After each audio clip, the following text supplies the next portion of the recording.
રવિ સભા એટલે હું ખરેખર એમ કહું છું કે જ્યારે જેમ ફોરેનમાં તો લોકો હજારો ને લાખો ડોલર ખર્ચીને સાયકેટ્રિસ્ટ પાસે જતા હોય છે, કારણ કે મનની બધી વાતો,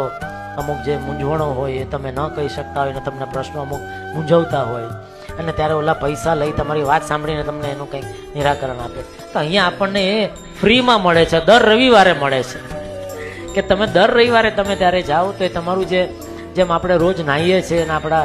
બાહ્ય શરીરનું જેમ આપણે સ્વચ્છ કરીએ છીએ, એમ અંતરમાં જ બી ઘણો બધો કચરો આપણે ભરેલો હોય છે, ઘણા બધા વિચારો, ઘણા બધા મંથનો બધા ચાલતા હોય છે. પણ જો દર રવિવારે તમે આ